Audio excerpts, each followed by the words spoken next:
owner policies. So we've got another great addition to our panel here, and this is about all that Ron does is work on condo stuff. So again, we're thankful to have each of them there, and we are going to allow time for questions, either while we're speaking or probably better at the end. But whatever works best for you, we want to make sure that all your questions get answered before we get out of here.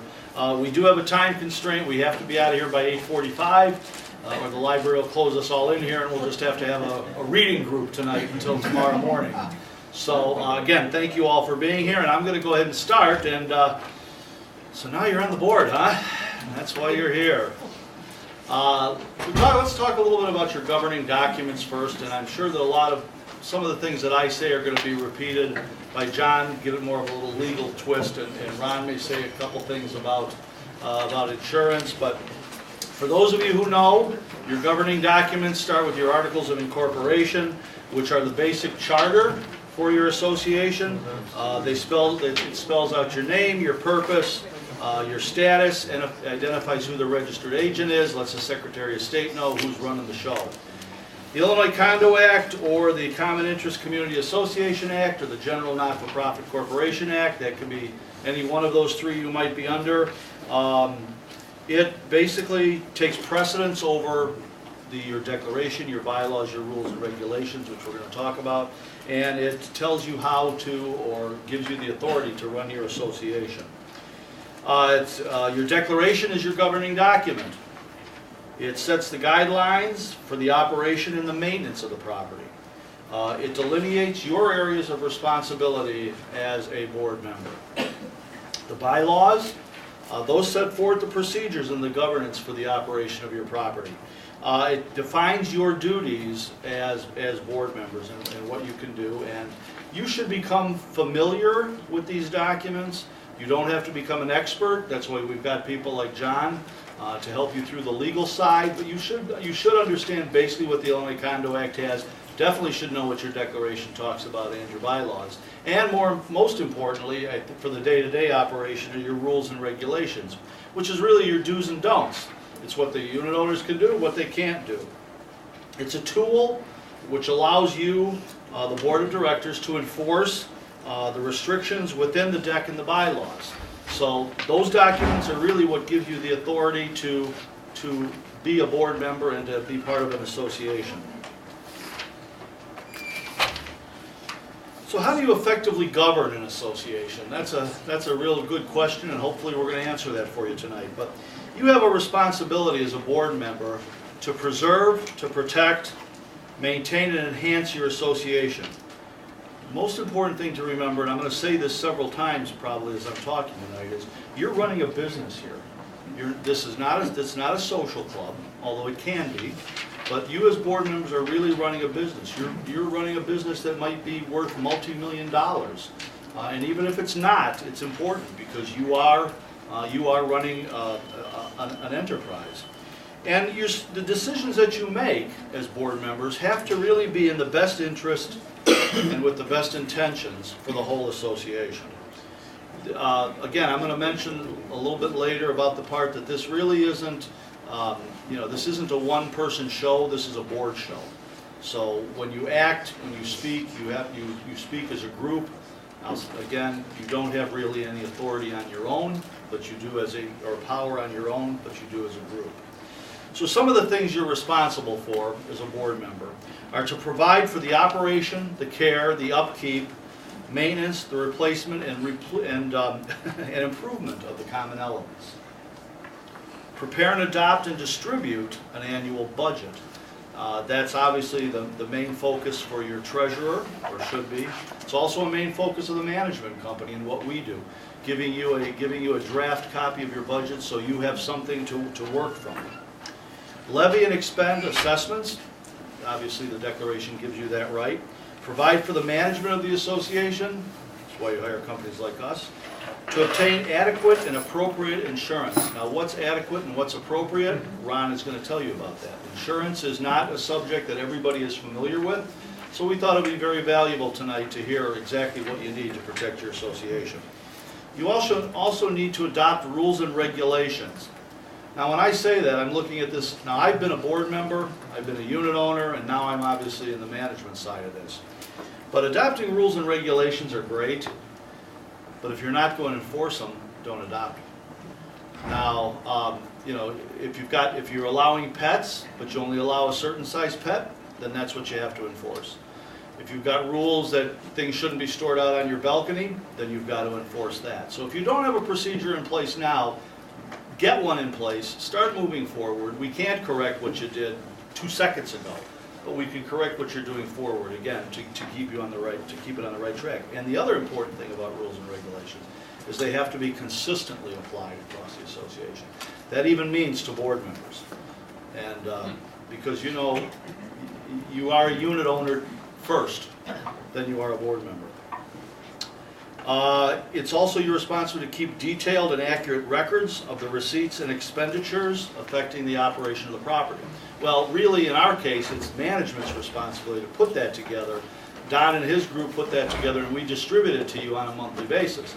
But it is your obligation to review those financial reports to make sure that everything is correct, everything is the way you think it should be. How is it stacking up on your budget? The one nice thing about ACM is Don is very accessible. If you have questions about your financial statements, obviously he'll work with the managers. He'll also work directly with board members to help you understand exactly what you're doing. And then to impose charges for late penalties or to levy fines for violation of the rules and regulations. Again, I think that's a very important thing. If you're going to have them in place, enforce them. A way to get somebody's attention, charge them $25 for letting that dog on a tether outside the property when they're not supposed to be. So if you put a little fining structure in place, now all the rules are all those violations and fines, there's a procedure that they have to follow, or that you have to follow, giving people the right to come in and protest the violation or the fine, and so there is a method for imposing those on people. Those are just a few things that you as board members do, because you do wear many hats, and I think it's also important to remember that you being able to distinguish between wearing the hat of a neighbor, wearing the hat of the friend, or wearing the hat of the board member. And sometimes those roles get a little mixed, but again, you have an obligation. The people of your association elected you to represent all of them fairly and equally. Some of the things that you need to focus on are board members. Probably one of the most important things is the big picture. You need to look at the macro issues.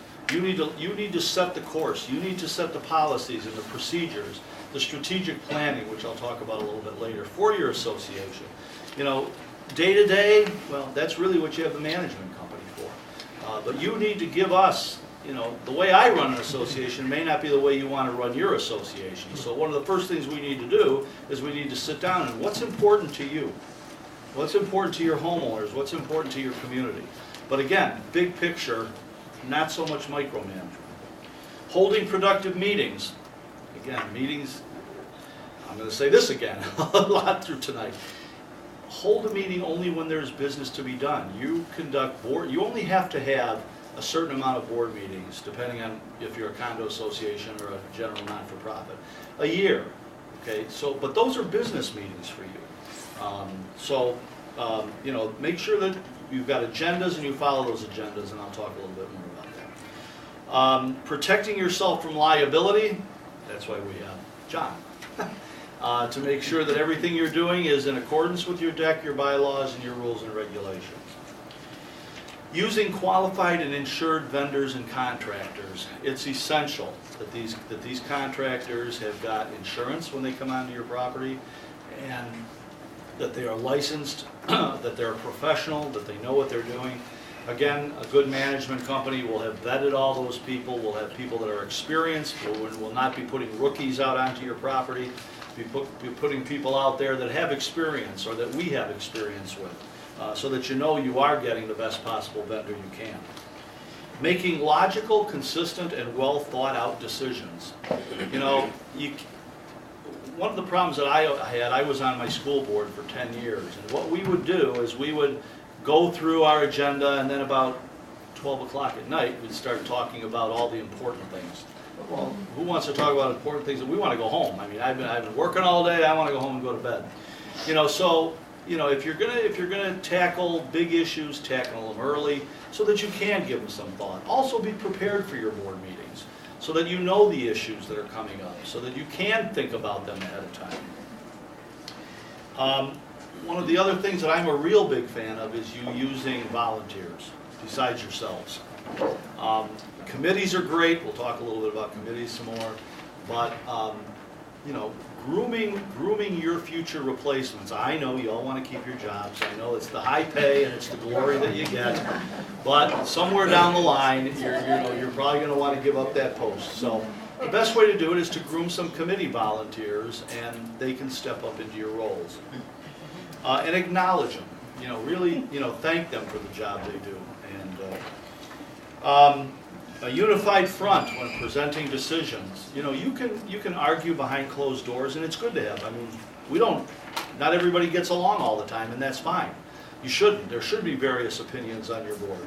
But when the majority of the board makes their decision, you should all walk out of that room supporting that decision. So I think that's very important. Keeping personal agendas out of the decision-making process. I've had people that get on boards for one particular reason. Let's say they want to ban pets. People would rather give up their children than give up their dogs or their cats. So,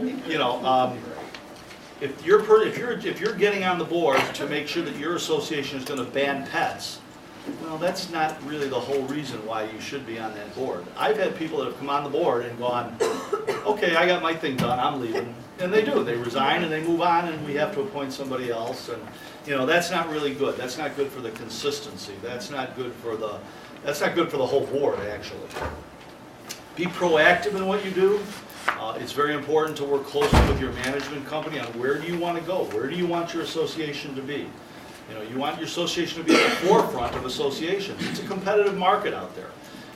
When people have to sell their units or want to sell their units, that you want to make sure that you're getting top dollar or the best possible price you can for your units. Communicating regularly with the homeowners.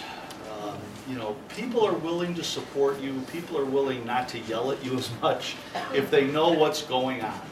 So there's many ways to communicate. Obviously there's the board meetings where they can come and they can listen. They can even participate to a certain extent. There's websites. You can put information on the websites. There's newsletters. I've had associations that have had on Saturday mornings they sponsor a tea where they invite board member or unit owners to come and meet with the board and just kind of talk about what's going on. So, communicating with them, particularly if you're going to have to ask them for more money, either for raised assessments or for a special assessment, that's something you don't. I mean, you want to get 100% attendance at a meeting, raise their assessments 50%. You'll have everybody in the complex there knocking each other over to get through the door. So, communicate with them. The one other thing that you have, and I know all of you are, is credible, ethical, and have great integrity. Because you have to be that step above, because that's the way people will trust you. So what is management's role in assisting the board? Well, we are part of the team, and I don't use that word loosely. This is really a partnership. If you want to say it's a marriage between us. We want to accomplish your vision. We have vision for where we want to be proud of the communities that we manage also. And so we work real hard on making you look good, so in all honesty, so it makes us look good. And so I think it's important for you to embrace your management team and use us and talk to us. And when you're unhappy with us, let us know, and we'll sit down and we'll work it out. It's just like any other friendship or any other relationship that you have. Our role is to effectively and efficiently manage the physical and the financial life of your association.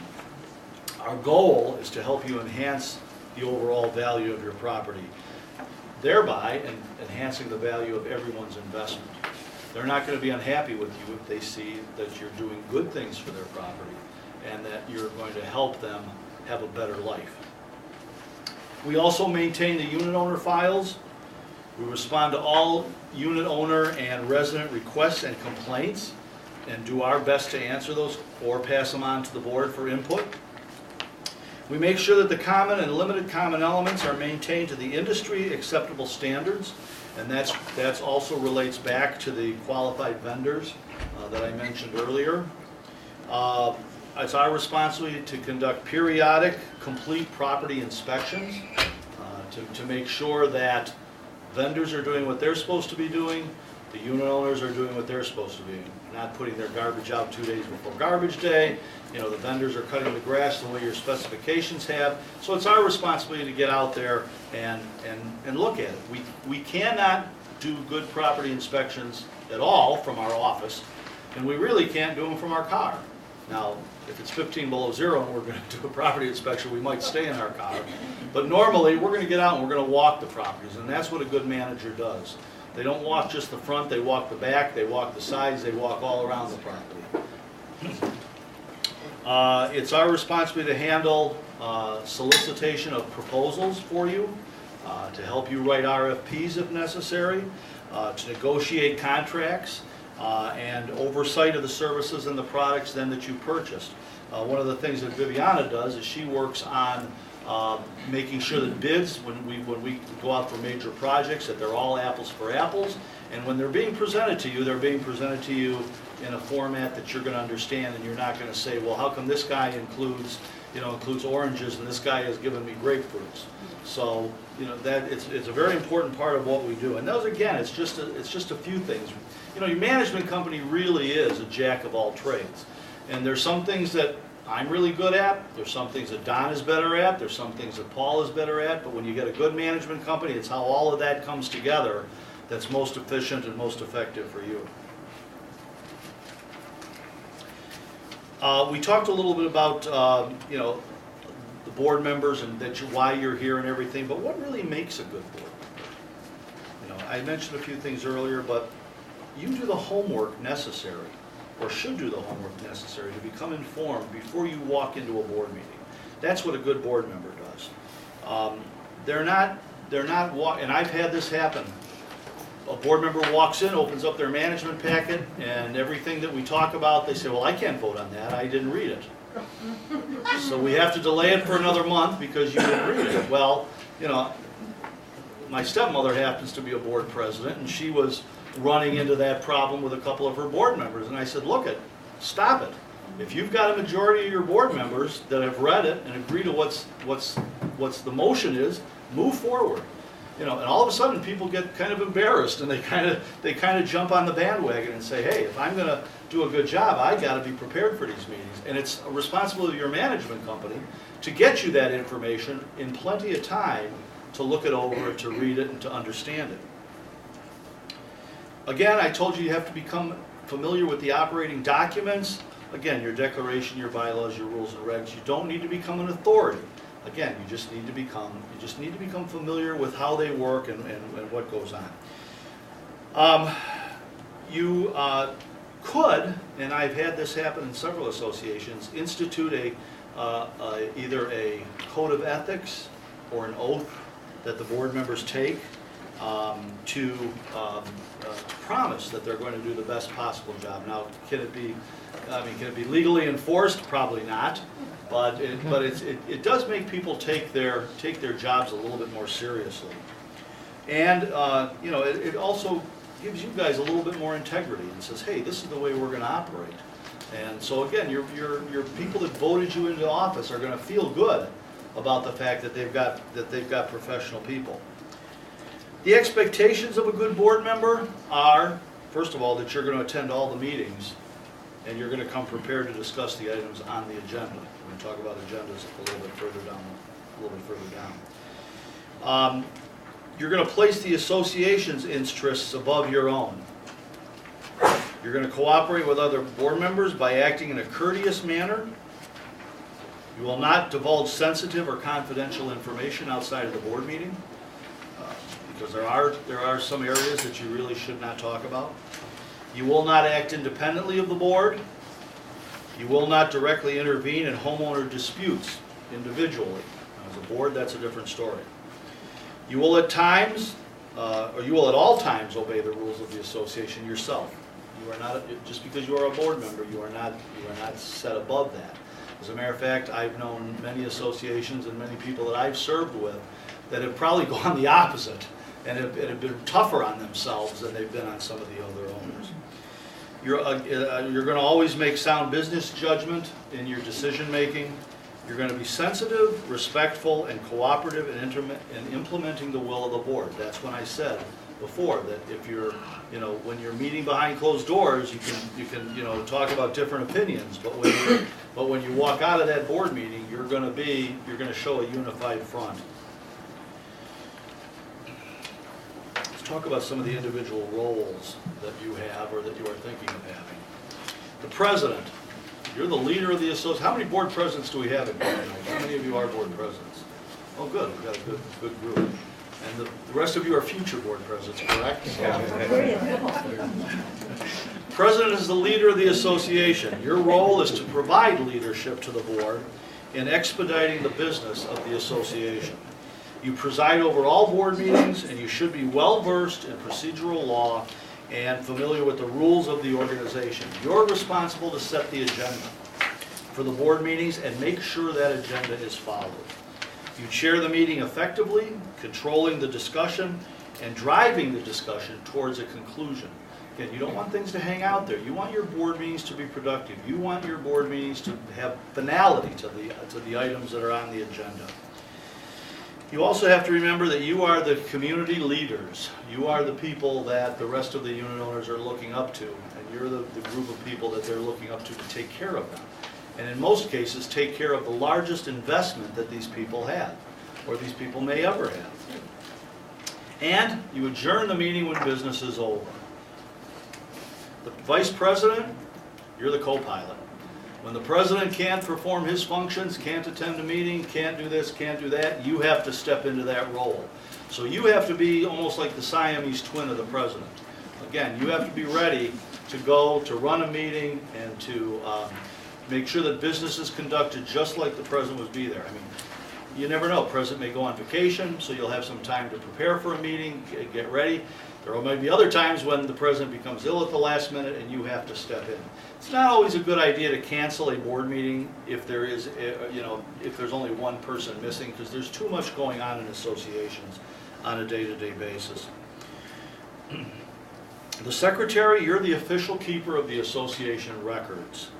Your duties are to keep a record of each meeting, which is the minutes, keep files of all members, keep records of all management, officer, and committee reports. And again, this is where the management companies helps you do this. This isn't that, don't get panicky by all of these things, because that's what a management companies help you do that. But you are the official signature of the association. When documents need to be signed, the secretary is the one that is technically the official signature of the association. So I'm going to talk a little bit more about minutes in a little while. Treasurer, you're responsible for everybody's money and keeping an eye on it and setting the investment policy. And when I say keeping an eye on it, I don't mean on a day-to-day basis. That's what you have your management company for. That's what you have Don. He's watching over your dollars. And your manager is watching over your dollars. And their supervisor is watching over your dollars. But that's really what the people in your association care about, is where is their money going? They work hard for their money, and they want to make sure that that money is spent appropriately. I moved into my townhouse association in July, and in November I was elected to the board and stayed on for 9 years because I didn't want my $30 assessment to be squandered. Now that was in 1979, so that was a long time ago. But those assessments from that association today are only $160 a month. So, all right, in the last 25, 30 years, they've gone up, not a lot, but because the board has been very frugal and very smart in the way they've handled their money. And you're also responsible for the investing. Well, you're not all investment people. You don't know what to do. That's why you've got the professionals. Your management company has relationships with investment groups, with banks. You've got somebody like Don that you can call up on the phone and you can say, hey, where should we put our money? It's got to be in a safe place. Okay. You're also responsible for the association's investments and the government reporting of your tax returns. Again, your management companies helps you that. As I said before, committees are important. You as board members really couldn't do your job as effectively if you didn't have some committee people to help you.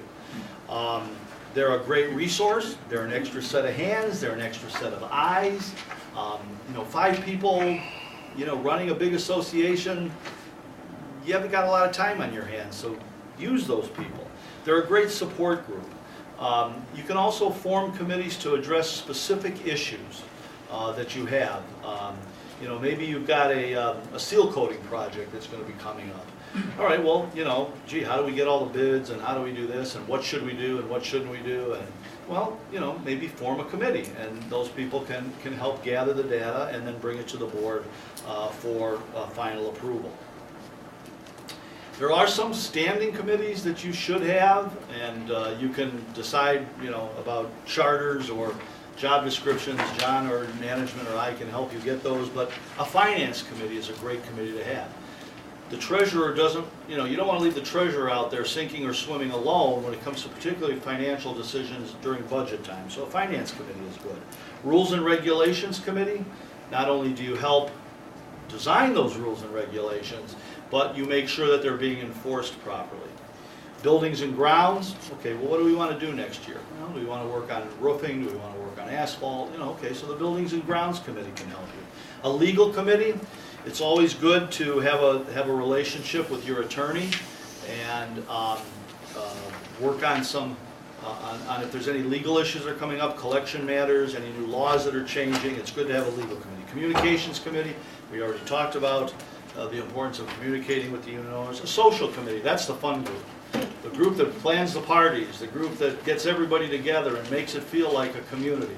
Because community life is different. There is no question about it. And a social part can be a real, a social committee can be a real big part of the community. You might also want to have a security committee. At election time, it's good to have a nominating committee so that you can figure out who's going to be chasing people down the street and say you're running for the board. And a welcoming committee. Somebody or a couple of you that are going to go out like the old welcome wagon and welcome your neighbors to the community and say, hey, we're having this social event, or come on by. We'd love to see you. So those are good. Again, never overlook the value of a committee, and make sure that you tell them how much you appreciate what they've done for your community after they've done something. I know of a couple communities that actually give awards to their committee chair people every year as a way to thank them. And when I say an award, I say a plaque. Or a certificate or something like that. I'm not saying that you have to send them to the Bahamas, but give them a little something again that shows your appreciation. I want to quickly discuss board meetings, annual meetings, and elections and special meetings. There are laws, whether you're governed by the Illinois Condo Act, the Common Interest Community Association Act, the General Not-for-Profit Corporation Act, that guide your association. A board is governed by this act, and you must conduct your business according to what governs you.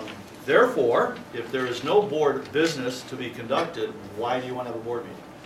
If you're not going to be voting on things, if you're not going to be, because again, it's a board meeting. It's not necessarily a time for, it's not a homeowners meeting, although I do recommend that, we'll talk about an agenda, but I do recommend that you give homeowners an opportunity to speak at a board meeting for a limited amount of time. I mean, you don't want it to go on and on and on, but really they've elected you to be their representative.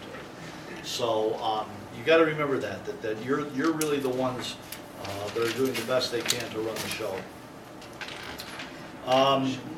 Meetings must be open to unit owners, as I said, even though you're not going to let them participate. They do have the ability, and they must be given notice. I believe it's 48 hours for a regular meeting.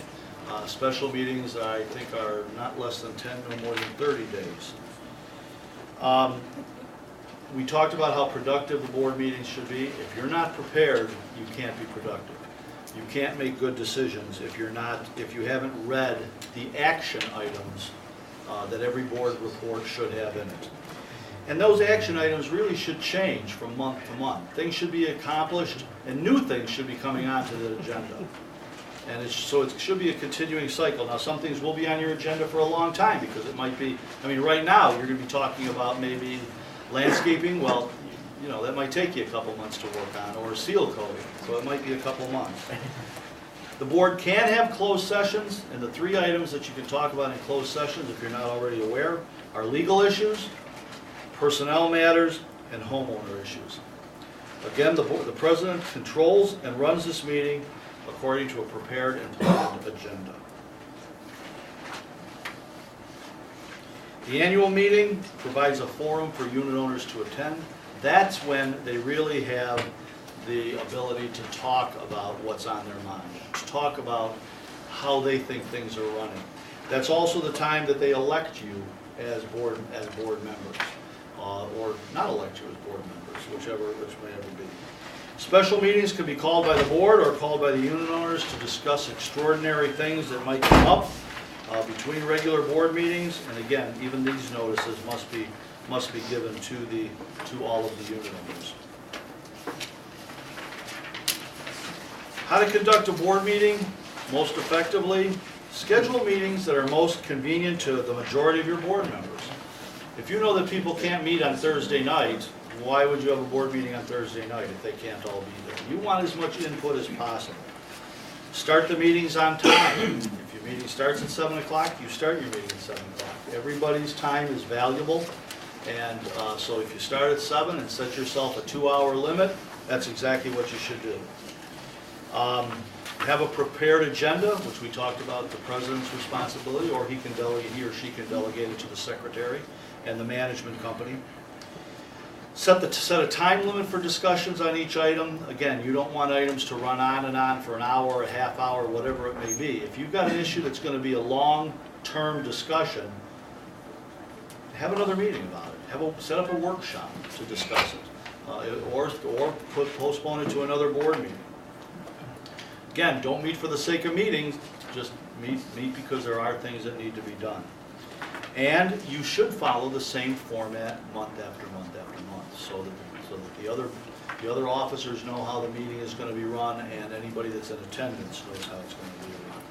As I said before, I think it's important for you to allow unit owners to speak, but again, you should limit that amount of time that they have. You can either give it to them you can either have them speak at the beginning of the meeting, or a lot of boards will put it off till the end, because what they want to talk about may have already been discussed in the regular meeting. We talked a little bit about the agenda already. The most important thing is I think you should have your agenda last between 90 minutes and 120 minutes. So an hour and a half to 2 hours is what your board meetings should run. Why? Because after 2 hours, people start losing interest. Their minds start wandering. They start thinking about, oh, gee, this is what I have to do tomorrow. I wish this meeting was over. So if they know that, in an hour and a half or 2 hours, they're going to be out and on their way home, they're going to feel that you've given them, it's productive. Their time has been productive. Now, can meetings run longer than that? Absolutely. Now, I've been at meetings that have lasted 4 or 5 hours, but they've been productive meetings, which means that we've been accomplishing things. Maybe they hadn't had a meeting for 3 or 4 months, and they need to get a lot of things done. I don't recommend it, but if it has to happen and you're getting things done, fine. Don't let people put stuff on your agenda, though, from the audience or from the board table. Okay, if it's not on the agenda, people aren't prepared to talk about it. People aren't prepared to vote on it. Okay, they need to have time to digest the ideas or what's put in front of them. So if somebody brings up an idea, say, great idea, we're going to put it on next month's agenda. And that, Mr. or Mrs. President, that's your responsibility to make sure that that happens. The minutes of the meeting should follow the agenda, but they are not a word for word. And I think there might be a handout. I don't know, Viviana, did we get that handout on minutes? Mm-hmm. Okay, in their packet? Okay, I didn't see the packet, so I'm sorry. But, okay, that tells you about the things you should put in minutes. Minutes are not a word for word discussion. I mean, we'd all go crazy if we had, I can't write that fast. And so they should have a date, the time, and the place of the meeting. Who are the board members that are in attendance? Motions voted on and who made them. Now those are what are important and need to be word for word. Okay, so if the motion is to approve, Joe Smith's landscaping company, that's the motion. Who voted on it, approved or not, move on. The date of the next meeting should be in the minutes, and then the signature of the secretary at the bottom of those minutes, again, to make it legal. Robert's Rules of Order is a great way to guide your meetings. Again, it's where the president chairs, attendance is called of all the board members, and then reports are given, motions made. And if you're not familiar with Robert's Rules, there's plenty of books out there that will tell you all about them, but they're all basically the same. One of the things that comes up is some people say, well, I'm the board president, should I be voting on issues? Well, I guess in a tie-breaking situation, you have to. Somebody has to vote to break the tie. Now, there's another opinion out there that was told to me 25 years ago. A board president is a unit owner first, and they should have the right to vote. So whatever it is, you set that policy and you follow it. So if one meeting the president is voting on something, the next meeting they should be voting on it. If they're not voting on it, then the next meeting they shouldn't be voting on it. So again, consistency is very important. Some mistakes, there's just a few, that boards make. We've talked about the boards thinking of management and themselves as a team. It's very important, again, that we're all working for the common goal. Everybody needs to be on the same page. Even again, if you don't have the same opinion as they do, when that decision's made by the majority, you all have to be on the same page. We talked about utilizing committees and volunteers. A lot of associations don't do enough of that. Unfortunately, in a lot of associations, there may not be people that want to step up to that role. But if there are people out there that want to help, get them involved. I think it's very important. We talked about communication. Don't forget the owners. A lot of boards, think they live in their own little cocoon here, and everybody's going to go along what they say because you're the board members. Well, communicate with them. Tell them as much as you can. Keep them on, keep them informed so that when decisions are needed, they're on your side, and that's really what you want. As I mentioned before, you only have power as a group. You have no power as individuals. You have no right to tell a unit owner something on your own. If they got a violation letter, you don't have any right to tell them, you can ignore that. Well, that's a board decision. That's not a union. That's not an individual decision. You set the policies and the procedures, and it's really up to management to be implementing those for you. There's going to be another seminar coming up. I don't know how many of you are members of ACTA, but there's going to be another series of seminars that are going to be coming up in April at their annual meeting about that. And I think it'd behoove you to go to that and listen to some of that. No personal agendas. We've already talked about that. Proper notice of meetings. A lot of boards fail to put out a proper notice, and I said 48 hours they should. Some associations put out a calendar at the beginning of the year, and they list all the association meetings for that year. Is that good enough? I guess technically it is. I don't know what John's feeling are on those kind of notices, but you do have to give notice to the public that you're going to have a board meeting. Too long and too many, we've already talked about that. That's a mistake they made. Failure to consult with experts. As much as we all think we know everything, we all don't. And it's why you have good attorneys, you have good insurance agents, you have good contractors out there, you have good management people. We are the experts, they are the experts that can help guide you through some of the turbulent times. And not even turbulent times, but help guide you through the running and the operation of your association. The other thing is that a lot of boards make the mistake that they try to make all of their members happy. Well, when you can figure out how to do that, let us all know, because we're probably going to want to do a documentary on that. Because I don't think any of us can make everybody happy all the time. I love my wife, but I know she's not happy all the time. So you can imagine what it is when you're dealing with 140 unit owners, or sometimes more in those cases. So there's a famous quote out there that says, "It is amazing how much you accomplish when it doesn't matter who gets the credit." And I think that's very important for a board member. You can't have an ego. Your ego has to be what's best for everybody, what's best for the whole association. And again, it may not be what you think is best, but what does this group of people that were elected to serve with you think is best? So, if you're looking for a pat on the back, come here, I'll give you one. But you're not going to get them. You're not going to get them every day from your unit owners. That's just not the way it is. It's also important for you board members to plan for the future. And I'm not talking about just next week. I'm talking about 2 years, 3 years, 5 years, even 10 years down the road. Something like a reserve study might be something that you as board members should be responsible for. You have a fiduciary responsibility to future boards to plan for where you're taking your association. Where are you today and where are you going to be tomorrow? And you need to set the priorities. You need to make them achievable, measurable, and time sensitive. It's very important to do strategic planning, particularly at budget time, because that's when you'll find out what you want to accomplish for the coming year. So, okay, we're looking at 1 year, but where do we want to be in 2 years? Where do we want to be in 5 years? And I know you'll all be there in 2 years or 5 years, but you need to keep looking at those goals every year. You need to keep looking at that strategic plan every year and updating it. Things change. The world changes. Economy changes. Gas prices. I mean, a couple of years they went nuts. Insurance. A few years ago, insurance prices went nuts. So no matter how much you try to plan, some things you cannot control. So a strategic plan needs to be looked at on a regular basis. Remember, a board must perform its legal duties in good faith, with the ordinary care of a prudent person, and the decisions that you are going to make are in the best interest of the association.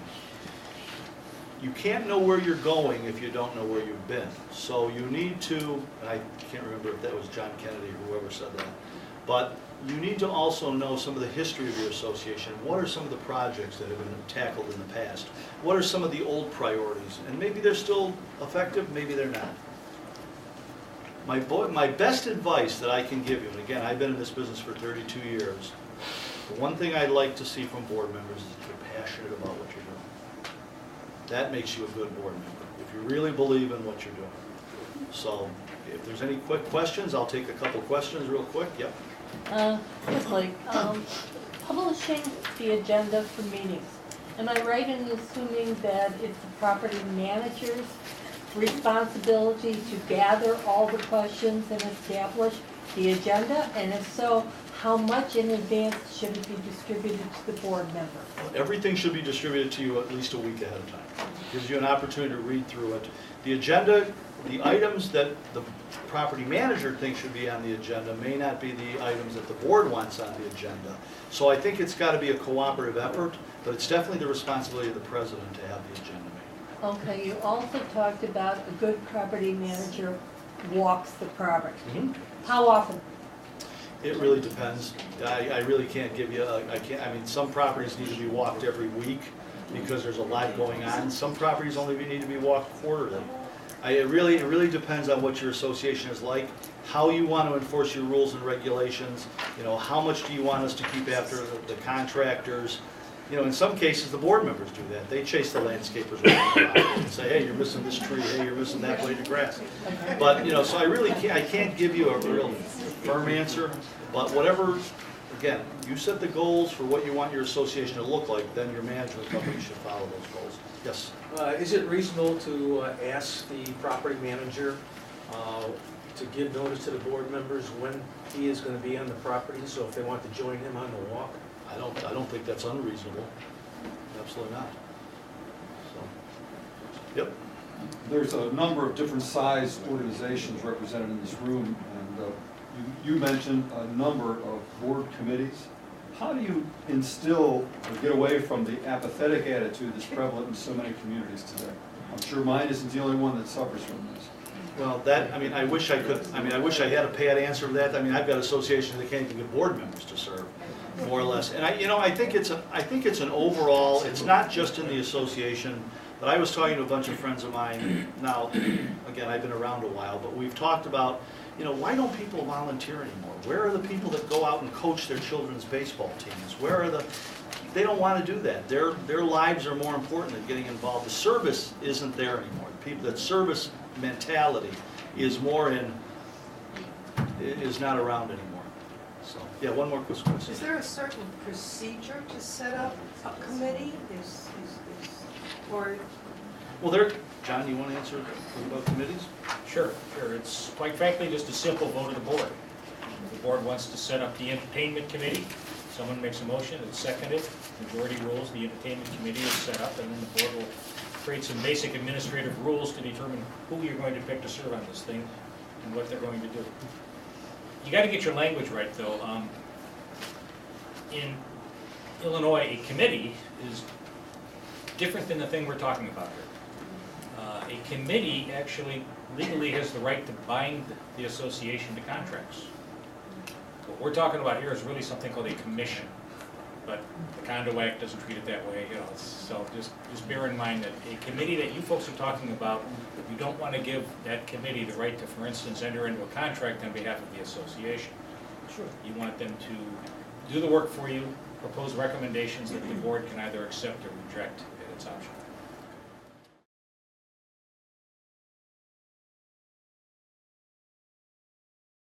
Thank you. Good evening, ladies and gentlemen. Can everybody hear me at this level? Yes. Good, good. Sometimes my voice will drop, and if so, give me a hard time about it. I will, because I won't hear you. So what do we have here tonight? We have mainly condo people. How many condo people do we have? And how about townhomes or HOAs? All right, so we have groups of both, which is important because different laws apply depending on whether you're living in condos or you're board members in a condo as opposed to being a board member in a townhome or homeowners association. As it's been mentioned, you know, we have different laws which apply. We have the Condominium Property Act, which of course applies to condos. But contained in the Condominium Property Act, we also have a section that applies only to master associations, which used to be anything that wasn't a condo or townhome, but then the law changed on that too. A master association is now very, very narrowly defined. You may be living in something called a master association, and I'll bet you 10 to 1 odds it's not really a master association in the law. And then we have the Common Interest Community Association Act, which applies to townhome associations and homeowner associations automatically if your budget exceeds $100,000. And if your budget's less than $100,000, new law came in, the board can vote to adopt it. And with the exception of condo associations, all of these things are also applicable to the Not-for-Profit Corporation Act. Now, condo associations are also applicable, you know, the Not-for-Profit Corporation Act also applies to condos, but only if it's not inconsistent with either the Condo Act, the declaration, or the bylaws. And since condo declarations are usually fairly detailed, most of the time anything in the condo declaration or the bylaws of the Condominium Property Act is going to be inconsistent with the Not-for-Profit Corporation Act, so it's not going to be applicable. The reason I mention this is depending on what type of an association you are, you have different kinds of protections. So you may or may not have more liability, personal liability, as a condo board member as opposed to a townhome board member, depending on the circumstance and depending on what your declaration says as far as protection is concerned. And that's what I'm going to start talking about tonight, how to avoid being successfully sued as a board member. And I'm going to have a mantra. There's a mantra that I have. And I'll mention it a couple of times. It rolls off my tongue very easily. You folks have volunteered your time. You haven't volunteered your assets. Okay? And I'm sure that everybody in this room will agree with me on that point. So, what are the two biggest fears of board membership? Well, one of them, of course, is being sued. The other one, not surprisingly, is embarrassing themselves by making a bad business decision, which is kind of also related sometimes to being sued. So we're going to talk about how you can avoid being sued, or if you are sued, how to avoid being successfully sued, and if you lose the case, how to avoid actually having to pay the money out of your own pocket. So, a lot of stuff to talk about, I guess. So let's start kind of with the basics about exposure of board members. And most people probably don't realize what I'm about to say and where this comes from and the logical progression. In Illinois, there's basically the law states that if you are an agent, and by the way, when you're serving on a board, you're an agent of the association. An agent who enters into a contract or performs an act that's lawfully authorized by his principal okay, the association is your principal and it acts through the board, is not liable. Okay? So, let's just give you an example. The board votes to hire ABC contractors and authorizes the president to execute the contract. If ABC contractors, the contract is signed by the president, and then stuff goes wrong, there's a dispute, and ABC Contractors sues the association and the president is totally off the hook because the president was an agent lawfully authorized when he entered into that contract. He could be sued, but he's out of the case really, really quickly on a motion. Another example, though, what if the president decides on himself that he's going to sign that contract with ABC Contractors? There is no authorization. And all of a sudden, there's a dispute. The association says, ABC did a lousy job, we're not going to pay him. The contractor sues the association and the president. In that instance, the president, because he was not acting as the lawfully authorized agent of the board, because he did so without proper authority, is personally on the hook for that contract. Those are simple and self-evident. It gets a little more complicated. The board members decide that they're going to have a phone vote on hiring ABC contractors. And it's decided over this phone call, this conference call, that, okay, we're going to hire ABC contractors, and the president goes out and he signs the contract. Well, the condo meeting can't be done by a private phone call among the board members. This president is now not properly authorized to enter into this contract because the meeting never took place. So technically, in the event of push versus shove, he could be held personally responsible under that contract. So the moral of all this is it answers your question, if you ever had it, well, why do we have all these formal procedures? Okay. We heard about notice requirements tonight. Well, if the meeting isn't properly called because 48 hours notice wasn't followed, someone can argue that whatever took place during that meeting didn't count. And people argue that all the time. Elections don't count if the notice of the meeting wasn't sent out no less than 10 nor more than 30 days. If the board wasn't properly elected, perhaps it isn't a properly constituted board and it can never make a proper decision until this problem is fixed. These issues, believe it or not, get raised. Okay. I had a situation one time, another example, not resulting in personal liability, but it goes shows just how far the courts will look into this thing.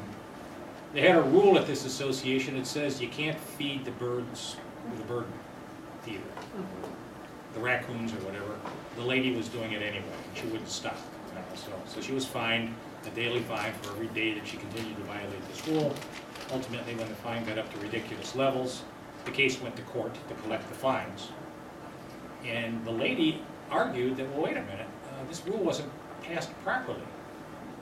In condo associations, in order to pass the rule, you have to reduce it to writing, call an owner's meeting for the purpose of discussing the rule. The owner's meeting requires not less than 10 nor more than 30 days notice. Send it to everybody, tell them that we're going to have this meeting, or they have the opportunity to discuss it, then go into a board meeting and pass the rule. I mean, that's the proper procedure.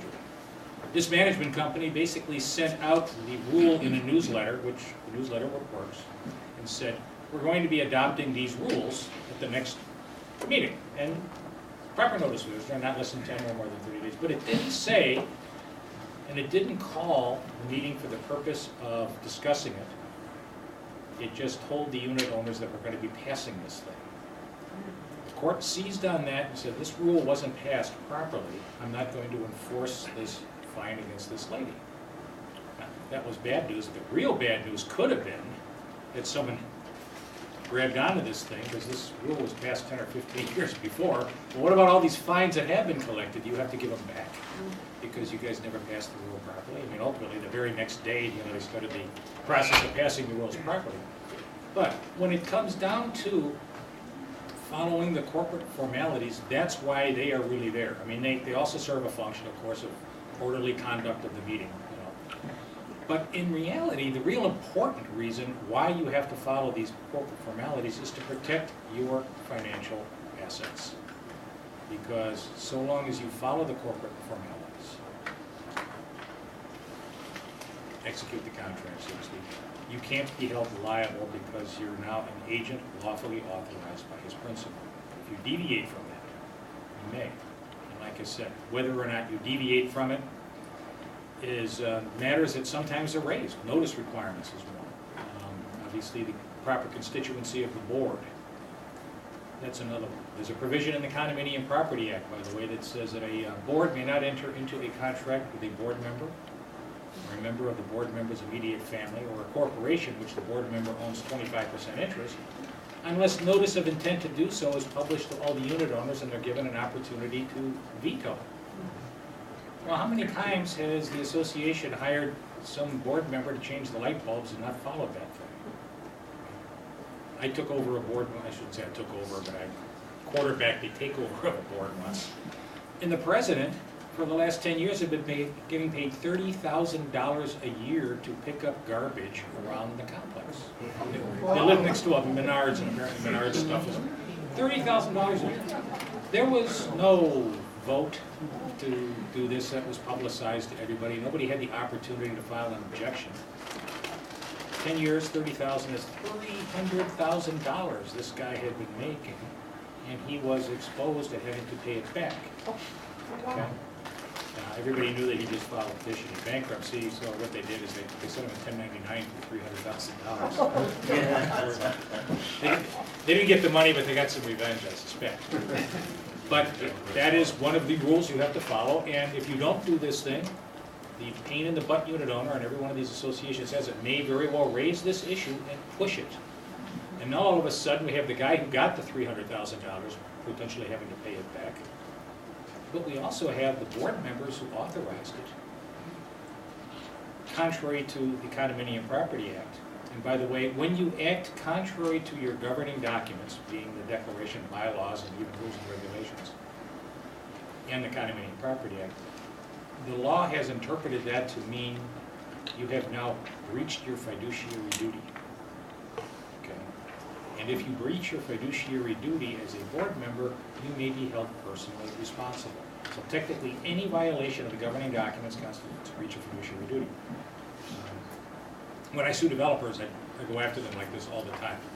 Developer, as you're all aware, they control the board for a period of time, you know, until 75% of the units are sold, or 3 years from the date the declaration is reported.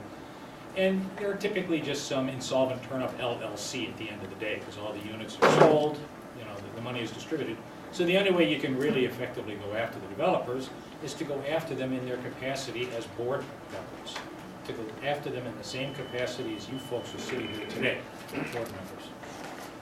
And if they violate the Condominium Property Act, they breach their fiduciary duty. There's a case out there that says, we'll get into this a little bit later, but your declaration is going to have certain protections in it. It's going to say that the unit owners should not be liable, sorry, the board members should not be liable to the unit owners except to the extent that they committed gross negligence, willful misconduct, or fraud. That's typical common language. Fraud has been interpreted by the courts to include breach of fiduciary duty. So the developer builds a crappy building, doesn't want to put money into reserves because he may have to contribute to the reserves, plus it's harder to sell units with high assessments for funding reserves and all, so he lowballs the assessments. And now the building is falling apart, the roof needs to be replaced prematurely, the LLC has distributed all the money, what do? Well, that developer, board member, was required to create reasonable reserves, it's right in the Condo Act. He didn't do so. He violated the Condo Act, he's personally on the hook for the reserve shortfall. You guys can conceivably be personally on the hook under certain circumstances for that reserve shortfall because you were too concerned about being popular. I think I heard that tonight. You didn't raise the assessments. And as a consequence, the roof needs to be replaced very early and everybody has to get hit with a $2,000 special assessment. And they're outside your door with torches and pitchforks. You know. But, once again, some enterprising unit owner, slick attorney can point and say, hey, inadequate reserves. Had this board, for 5 years previous, done their job right, we would have had reserves, we wouldn't have to come up with the money. And this is going to be raised, by the way, by the guy who moved in 2 weeks before that special assessment was adopted. Okay. Or at a minimum, he's going to say, wait a minute, I shouldn't have to pay this special assessment because you guys breached your fiduciary duty, and he may actually be relieved of it, in which case his special assessment is going to be spread out among everybody else because your board didn't do its job. But like I said, ultimately, it can come back to roost on the board members who are not following the corporate formalities. And admittedly, the corporate formalities are difficult. I heard a question tonight about Robert's Rules of Order. If your declaration says Robert's Rules of Order will be followed, you have to follow Robert's Rules of Order, which means the president doesn't vote except to break a tie. Most people don't know this, or to make a tie. Okay. So he can, if his vote will create a tie and nothing happens, he can do that, or to break a tie. If it doesn't say Robert's Rules of Order applies, I recommend you follow it, but you have the authority to modify it if you want, where the president can make motions and vote anytime he wants to. We'll call that modified Robert's Rules of Order. So, the corporate formalities can be extremely difficult. You're going to need to rely upon your property manager. You're going to need to rely upon your attorney to make sure that what you're doing is in fact proper. Because your failure to do so may ultimately, in a worst-case nightmare situation, result in somebody pointing the finger to you. Give you another current case going on. Example, it's a developer case again. The building was horrible. The president and one other board member out of 5 had meetings with the developer, and the developer offered him $36,000 to fix the elevator problem.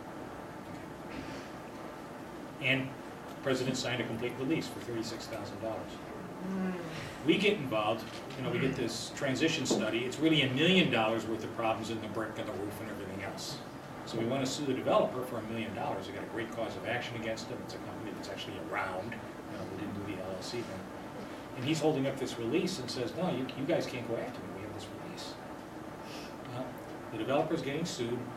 We may very well lose that release issue with the developer. But if we do, Mr. President, who didn't get board permission to sign that release, and who's a doctor, and has money, may very well have to fork over what we can prove the damages would have been awarded against the developer, because he can't produce a set of minutes which showed that he was authorized to sign this document.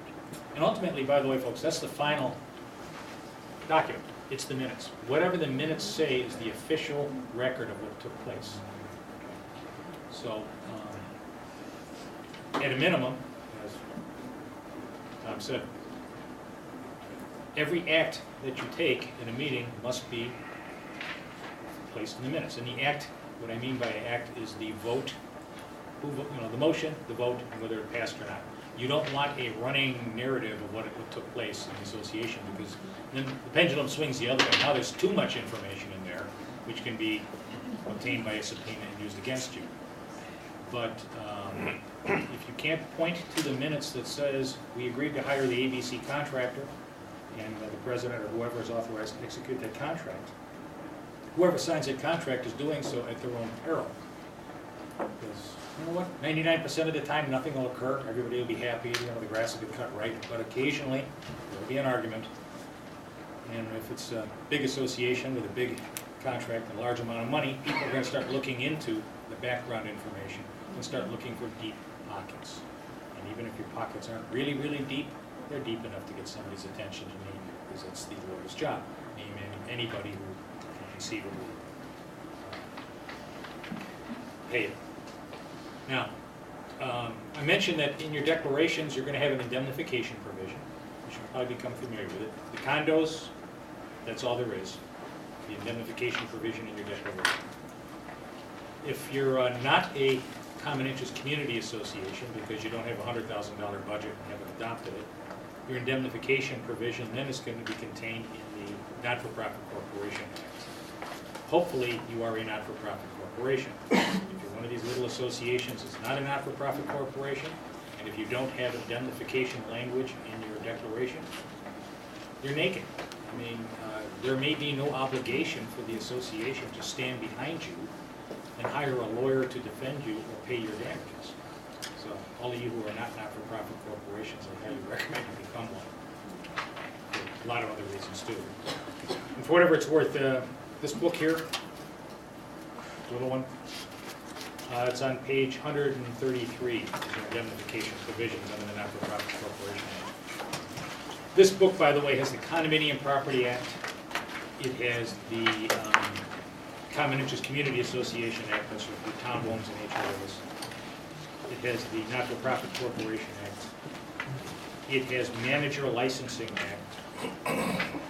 And it also has something called Code of Civil Procedure, which is the law which applies when people don't pay their assessments. Kick them out of the house and rent their units. That's all in this property code. By the way, we're talking about manners of conducting meetings. I have a book out there that it's online. If you just send me an email, I'll email it back to you. No charge or anything like that. It's called How to Conduct a 1-Hour Board Meeting. It's kind of a popular book. And I'd be glad to send that to you. It's got some good tips. I'm getting it done quickly. Some other things that were mentioned earlier, experts. There's a case out there which holds that if you ask your attorney a question and he answers you, even if he's wrong, you're off the hook. Okay? This was a case where the president of the association wanted to expand his balcony from a little 3-foot balcony to like a 10-foot sun deck. They lived on a lake, things that, actually I think it was with the president, maybe another board member too. And they asked the board, and the board said, oh, sure, fine. You know, it was a condo, which meant that there was another post that needed to be put in the ground. Well, this Marine, another guy, very detail-oriented Marine, objected.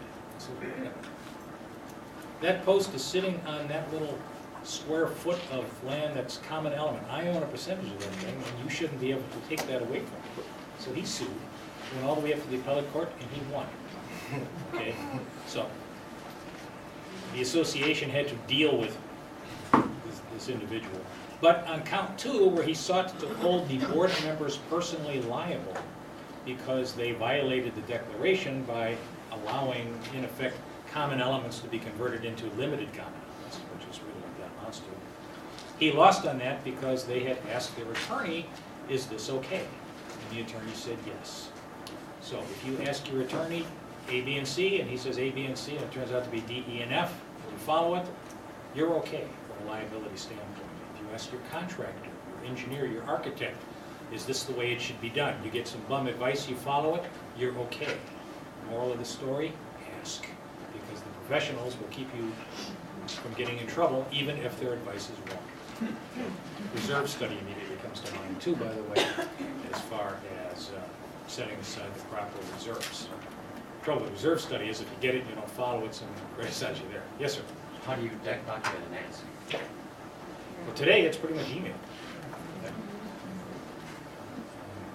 And quite frankly, if you're asking the attorney a question or the architect, engineer a question, and it's an important enough thing that you might ultimately get sued, it should be in writing anyway. Right? It's important. But that ask wasn't meant to be part of the minutes or board minutes. No, it doesn't. Because that would rarely the occasion would be in a meeting for that to come up. It is sufficient if it's in writing, at least in this case it is. In fact, in this case, I'm not even sure they had it in writing. They just testified to it, and there was no testimony that it wasn't done like this. That's all important. The next issue is Okay, so you've done what you can, you've educated yourself, you've run the meeting as best you can, followed the corporate formalities, but something happens anyway.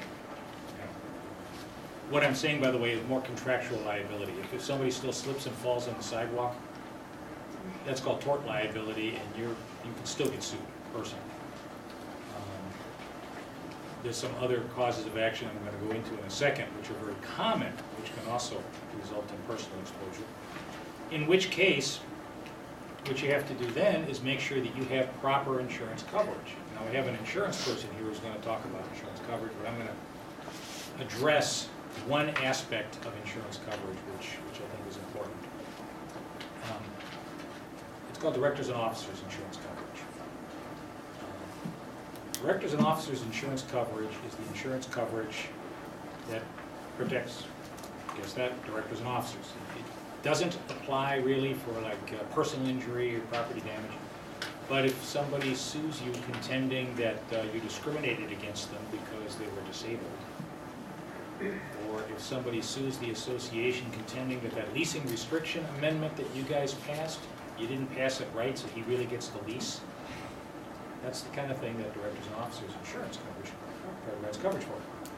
The thing is, though, that unlike most of the other insurance coverage,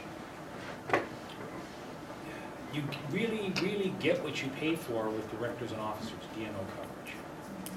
Now, Ron sells insurance through companies that I'm familiar with, and his products contain everything I'm about to suggest you have. There are other companies out there who don't. Unfortunately, a lot of board members buy insurance by price. The lowest bid comes in, whether it be State Farm or whoever, and it's really easy to lowball a bid, and get the association to buy the coverage.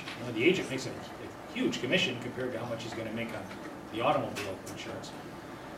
But you find out to your dismay that you don't have the kind of insurance coverage which, number one, is likely to result in the kind of litigation against you, and number two, is likely to result in you being sued personally as well as the association. So what are some of these things? Top of the list are the discrimination claims. This guy, Townhome Association, his garage is full of crap. He could not put a car in his garage. He says, my wife suffers from a chemical sensitivity. We can't put a car in the garage because the odors and fumes that the car creates will waft into the house and harm her. So, okay, well, she can park down in the guest parking, reasonable accommodation. She comes back and says, no, the chemical sensitivity means that she can't walk from there to the house because you guys have used herbicides on the grass. So we insist on our own personal private parking place immediately in front of our house. Part of the parking wars at this place, parking is always is always limited. And the association says, no, we don't believe you. Forget it. They get sued. It goes all the way up to the appellate court. Okay. But from an insurance standpoint, the inexpensive insurance is not going to have coverage for discrimination. And that's basically a discrimination issue, failure to provide a reasonable accommodation for this disability. And once again, folks, you're serving on the board, you volunteer your time, you don't volunteer your asset. If you're on the board, you have the right to insist that this association buy the best directors and officers insurance coverage that it can afford to protect you personally. Because these discrimination actions, the board members who contributed to these decisions get sued personally. And there's just wide open types of cases that can be brought against board members. And they are brought because these discrimination actions, these statutes, also provide for the recovery of the plaintiff's attorney's fees. Which means that the lawyers are lining up out there to take these cases, churn the fees. The unit owner might get a $3,000 recovery, but the lawyer gets $80,000 in his fees, because public policy says you need to encourage people to address these rights. And if you're named personally and you're found guilty, and there's no D&O coverage, you may actually have to fork out the money yourself. Now, there's indemnity provisions in the Declaration Not-for-Profit Corporation Act, but believe it or not, the indemnity provisions, in most instances, give the board the option to say, no, we don't want to indemnify if you lose. Now, when you made this decision, you guys were all buddies, shoulder to shoulder. Well, it's now 5 years down the line, the board makeup has changed. And all of a sudden, these people who are making a decision as to whether this $80,000 should be paid by the association, well, they're different people now, you know, and they don't necessarily agree with the original decision, and you're hanging out there, your goose is cooked, you know. But, like I said, insurance, you need to make sure that you don't buy D&O coverage by price alone. And there's, like I said, there's all sorts of potential actions out there. We have one right now that's, I think it's in the appellate court. The unit owner was deaf, and he insisted that the association purchase a sign language guy for every board meeting so he could sit there and hear. The association said no. He filed a complaint with the Illinois Department of Human Rights, which ruled in his favor. Says, yeah, you got to do this. And it's going up on appeal. Comfort dogs. Doctor says this person needs a comfort dog. Get the doctor's note. You're pretty much going to have to allow this person to have his comfort dog, even if you ban dogs otherwise. And when you don't, you personally can be sued as a board member for making this decision, failing to provide accommodations. Yes, ma'am. D&O insurance, I understand that it covers board members, but where does the property manager fall in? First of all, the property manager is probably going to have his own insurance, number one. Number two, chances are the property management contract that you have with that property manager is going to require that the association carry certain insurance and protect the property manager in the same manner as it protects the board. Now that creates all sorts of issues in and of itself, because I know a lot about insurance. You know, I used to get hired by insurance companies to do, you know, coverage issues and stuff. But it's almost impossible to predict with any degree of certainty in advance whether or not an insurance company is going to provide coverage for a particular loss. So if you're obligated contractually to provide coverage for your property management company and the insurance company craps out on you and says, no, we're not going to provide coverage, you're technically in breach of the contract with your manager. You know, so he can sue you for what it cost him to defend the case and, you know, indemnify. So it gets very, very complicated. So once again, and by the way, typically the insurance companies will look at the contract, and if the contract or the declaration requires coverage, they'll provide coverage. Typically, there's endorsements that can be purchased as well. But it can be extremely, extremely complicated. And once again, but if you pick up the phone and you call your attorney and he says A, B, and C, even if A, B, and C isn't right, you're off the hook because you relied on the opinions of experts. Because that's basically the standard. If you act in good faith, you can be indemnified, you can't be found guilty. Well, good faith includes relying upon the opinions of experts. Question. Yes, ma'am. What about committees and commissions? Are they covered? They are typically, yes, they are typically covered under the same coverage. And of course, you know, the association is an additional insured under the D&O policy as well. But some companies out there, they're basic, I mean, you can always buy this insurance coverage, but some just don't offer it right off the bat, because they're lowballing things. Even State Farm, I think State Farm's basic, cheap version probably doesn't contain discrimination coverage. No, and most don't cover committee members. You'd have to ask for a special endorsement. Okay. So, you might find yourself in a situation where you have no insurance coverage at all. Some companies will provide a defense for discrimination actions. I know Allstate will do that. It's basically will defend the case. But if you lose, they don't have to pay. And then some, like the ones that you represent, do both, typically. So, for your own protection, it's vitally important to understand that not all directors and officers' insurance policies are created equal. Do not buy it just based on price. General liability, less so. They're pretty much good in that. Yeah. Fidelity and that kind of thing. So any questions about anything that I just covered? Yes, ma'am. You mentioned that phone vote is not adequate because it doesn't provide anything written. How about an email vote, would that be adequate? Well, in it's those not that cases? it's inadequate because it doesn't provide anything that's written. Just understand that your governing documents say that these decisions have to be made in a meeting. A phone vote is not a meeting. Now, if somebody's a snowbird and he's down in Florida, the Not-for-Profit Corporation Act says that he can participate in the meeting by speakerphone. That works at board meetings, doesn't work at owners' meetings, but it works at board meetings. And then it's fine, just so long as everybody can hear him and he can hear everybody else. But, like I said, the email vote or whatever is inadequate if it's required to be done at a meeting and you didn't hold the meeting. Sometimes we'll do an email vote and then but then action may be taken and then we It's called ratify ratifying. it Yeah. at the meeting. Yeah, and the faster you ratify it, the better, because I've seen it before. Everybody says, okay, let's go this way. When it comes time for ratification, somebody changes their mind, and the poor guy's out there Okay, hanging. so. Yes, sir. We're a HOA, but we're under the condo, I guess the condo act was, we're under 100,000. You mentioned adoption. Well, if you're an HOA Right. and you're under $100,000 and you haven't adopted the Common Interest Community Association Act, you're not really under any of those statutes, because you're not a condo, you're just an Right. HOA. You're not a Common Interest Community because you're not over $100,000. You're probably not a master association.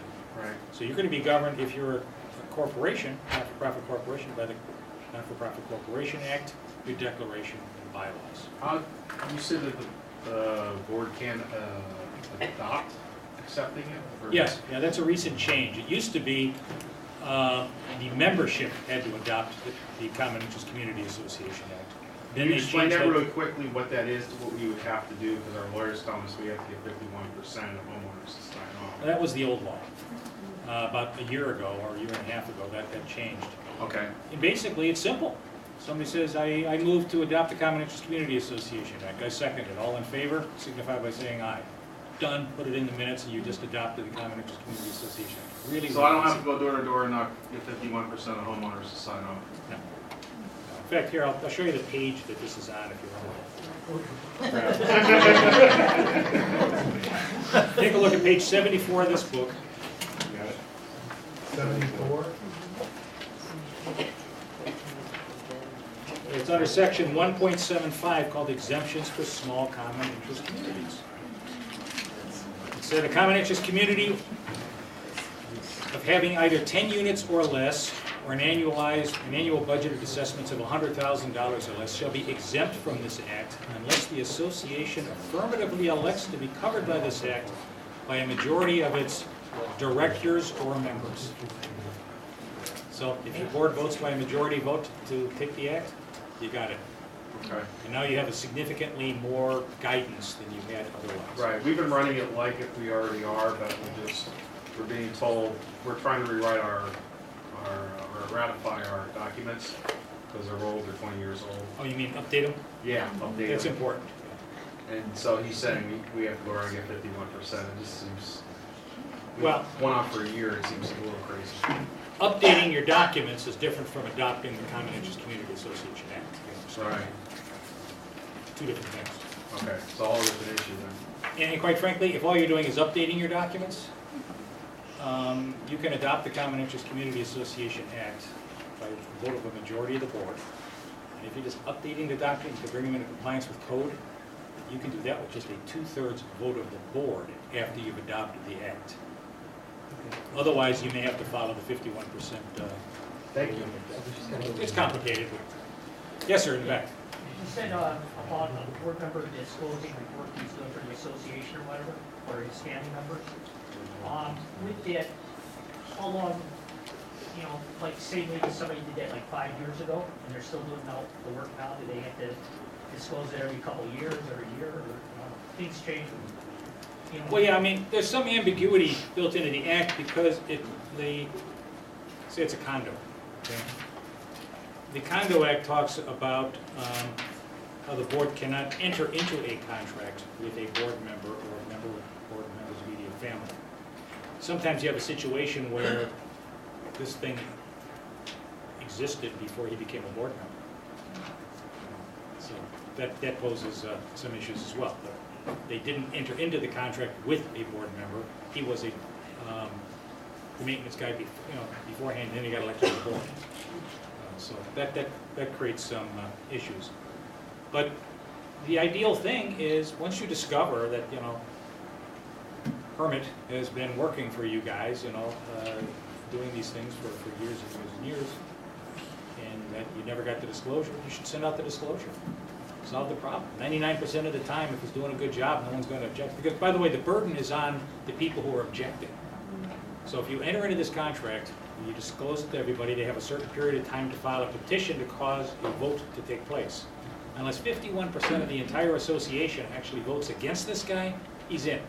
So it's really hard to get him out, but you got to give the unit owners the opportunity to do so, and if you don't give them that opportunity by just totally ignoring the law, that's when you may become in trouble for breach of fiduciary duty.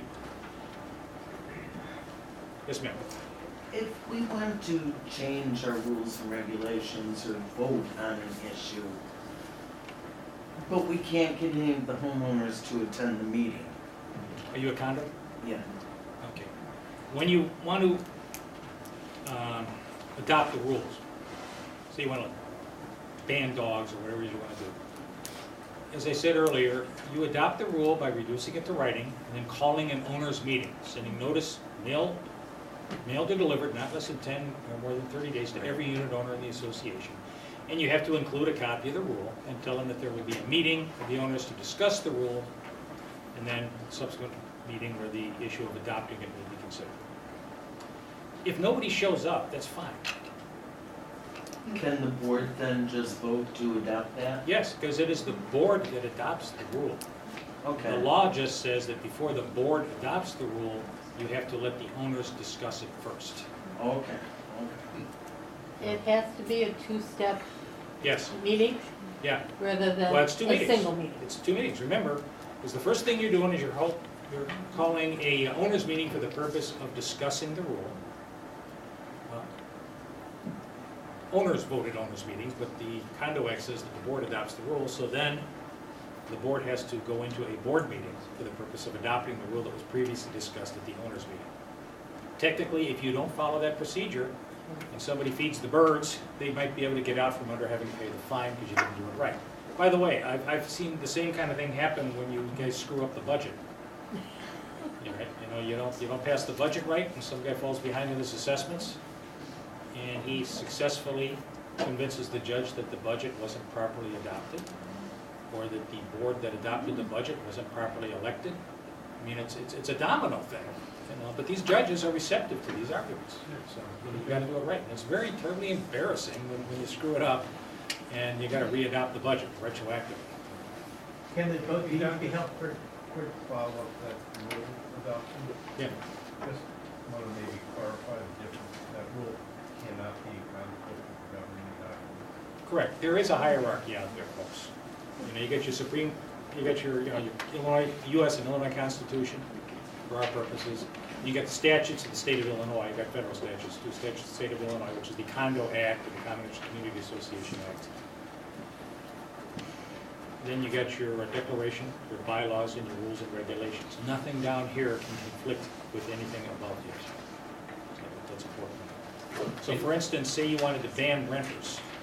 If your declaration says renters are permitted, or even makes mention of renters, you can't ban renters completely with a rule. You have them in your declaration, which may require a 2/3 unanimous approval. Now, you may be able to regulate them. So if your declaration says unit owners shall be permitted to lease, subject to reasonable rules and regulations of the association, you can pass a rule or regulation that says you can lease, but you got to do a criminal background check, and you can't lease to registered sex offenders or drug dealers. That's fine if your declaration says that. But a lot of declarations says unit owners shall have an unfettered right to lease, provided that the lease is at least 30 days long. In which case, you can't even pass a rule or regulation which interferes with that. When you could amend the deck. Yeah. Regarding that question of renters, can you, if your declaration says you can rent or have investors, can you demand a enormous fee for that rental? Like you've got to pay us $2,000 for permission to rent that unit. If the purpose of the $2,000 payment is really to dissuade renters, the answer is probably no. If it's a reasonable amount for purposes of covering the damage when the renters or owners move in or move out, then it's probably okay. And one thing, you said reasonable amount. You've always said, don't fine them $25, fine them $500 because it means it's important. Well, I've never said that. My preferred schedule for fines, by the way, and they don't recommend a schedule. What I like to do is you start low, particularly on a daily fine. You know, the guy painted his door green, and it's an architectural violation. You give him 5 days to put it back. Or he has the illegal dogs, the felony dog. Dogs are banned. He buys a dog. 5 days to get rid of it. 6 through 10, maybe $5 a day. 10 through 15, raise it to 10. Maybe cap it out at $20 a day. So that I can stand in front of that judge and say, Judge, he just doesn't get it. We started out with nothing, and we started out low, and the fine just got up higher and higher and higher, and he's just balking. What can we do? That judge is more likely going to award that 18 months of $20 a day fines under those circumstances than if you slapped him with an immediate $500 or $1,000 fine. Because the Condo Act says that the fine has to be reasonable, and the first time out of the box, some judge might rule that $500 just isn't reasonable, depending on what it is. Thank you. Yes, sir. Back to, for example, of procedure. Are you saying that when it comes up in discussion, you can't discuss and vote in the same meeting? Because I thought you followed by saying you haven't, you call. You mean the rules? Correct. Call to discuss the rules, and then you vote in another meeting, but you can't do it. Well, I understand, they're two different kinds of meetings. The Condo Act says that let me just read the exact language to you, it's not that long. But it'll possibly clarify it. Because remember, you have unit owner meetings and you have board meetings. And on page 35, under section 18.4 of the Condo Act, and by the way, this only applies to condos we're talking about here, this is the Condo Act. Part of the powers and duties of the board to adopt and amend rules and regulations covering the details of the operation and use of the property, is important language, after a meeting of the unit owners called for the specific purpose of discussing the proposed rules and regulations. So now we have a unit owner meeting here. This is under the section powers of the Board of Managers. So the Board of Managers is going to adopt the rule, but first they have to call a meeting of the unit owners to discuss it. After the discussion, then they call a board meeting, because that's where board members make decisions at board meetings, and adopt the rule, either as proposed or as modified based upon the discussions. But you could do both in the same day, right? Oh yeah, in fact, I recommend that you call both meetings at the same time. On June 14th, there will be an owners meeting for the purpose of discussing, and then the board will adjourn into a board meeting for the purpose of considering the adoption of the rules. It's, by the way, it's also kind of important, I like this language, that the ultimate decision as to whether the rule is adopted lies exclusively with the board members. You don't want a unit owner going to this thing thinking that they can vote down the rule when they can't. Because then when you tell them that they can't, and they got all their friends and relatives there to vote down the rule, then you get this unruly thing. So you want to let them know up front that that's a board decision. We'll take your input, but it's basically advisory only. We make the ultimate decisions. Yes, sir. Before we take any more questions, we're going to get on with the agenda. Yeah. Take questions at Okay. the end. Because we're running a lot of time. Yeah. If there's any more questions, we're gonna stick around for after the meeting, but we're gonna go ahead and put Ron on the right now so he can talk about insurance, and then John will stick around and we'll answer more questions. Okay? Because we wanna keep on schedule to get everybody out of here. Go ahead, Ron? Okay. Very good, Ronnie.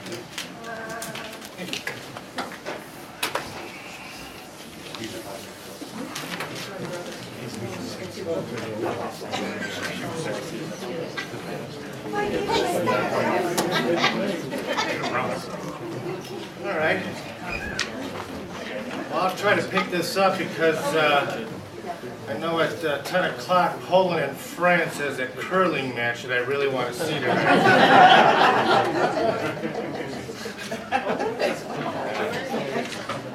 In all seriousness,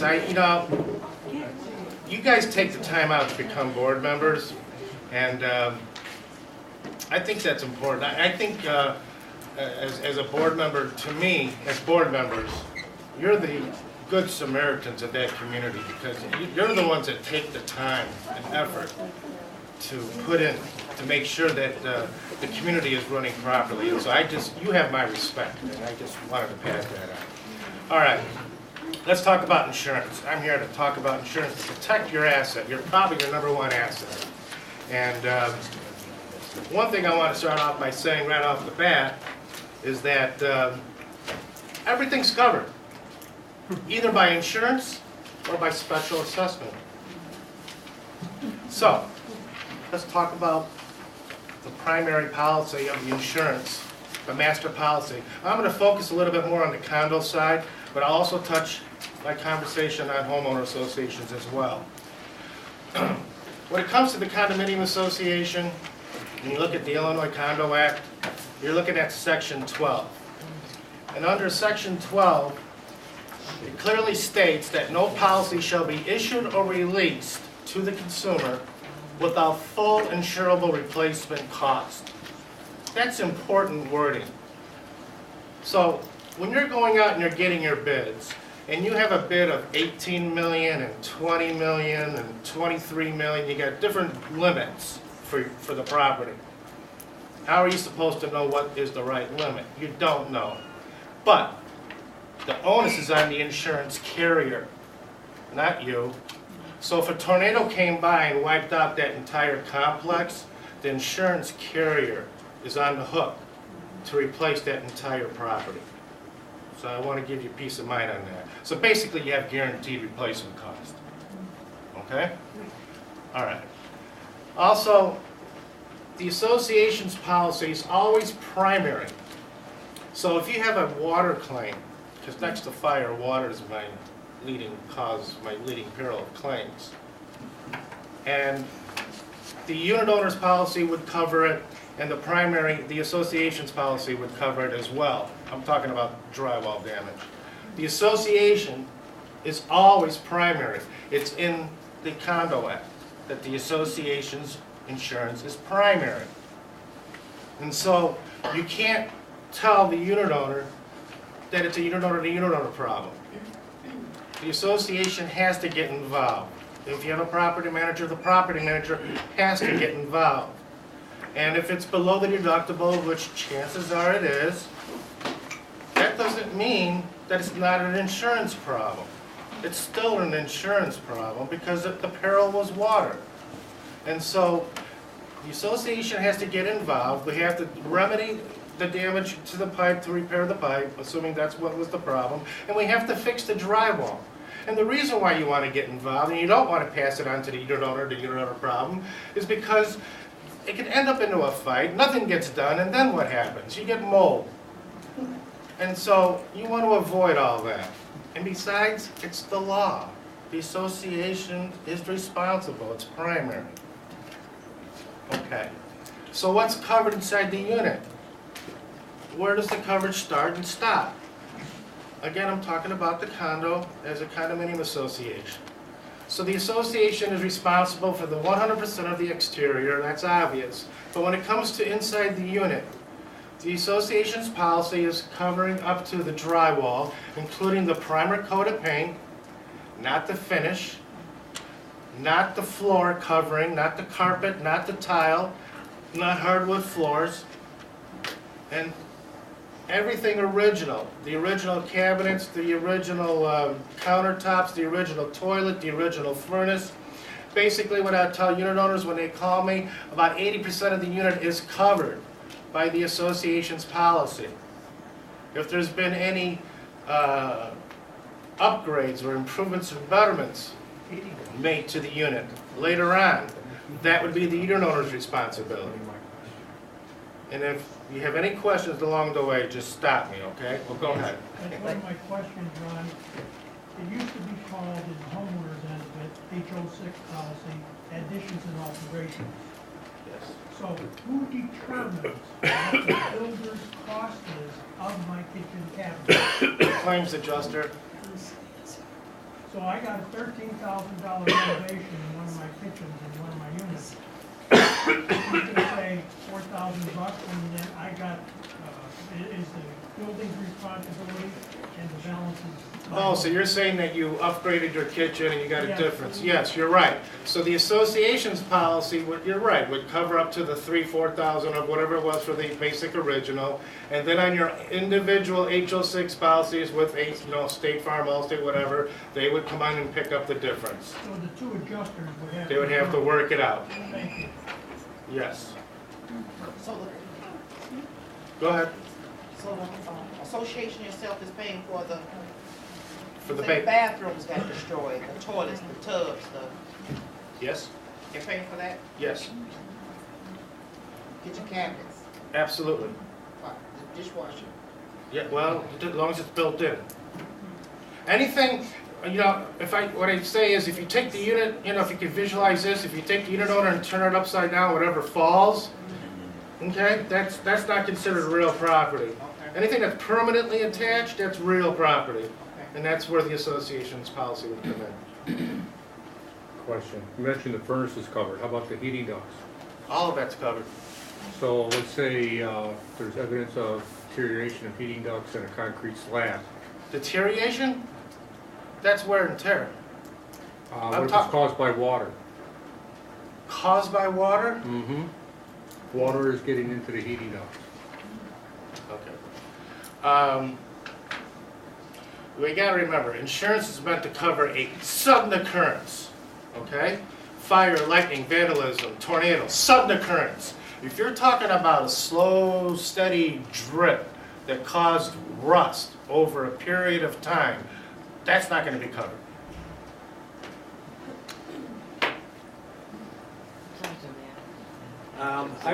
One of the units in our complex was struck by lightning, and the damage was beyond what the association's insurance was gonna pay for Inside your unit?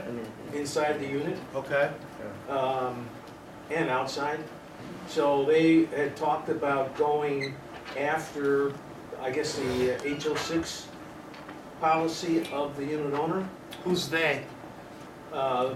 They being the association, in other words, they were going to say that the unit owner had to pay through their policy for the balance of the damage. Well, the HO6 policy is not gonna cover the exterior. Right, okay. But still the interior, whatever damage is done. So what you're saying is, there is a part that the HO6 policy plays in a unit that's struck by lightning, for example. Oh, yeah, absolutely. But 80% of that unit should have been covered by the master policy. I can't Okay, yeah, I get into the understand. details Okay. without seeing, the actual deal. But something doesn't sound right about that. Now, your declarations and bylaws, sometimes there's language in there that coverage can be changed as the board deems desirable, some kind of language like that. And what that means is, well, it can mean many things, but I like to refer to it as, if the board wants improvements and betterments to be covered, which I kind of lean towards, you can do that.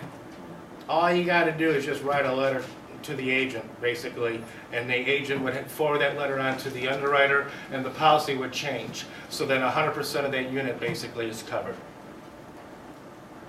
Improvements and betterments would then be covered. Just throwing that out there.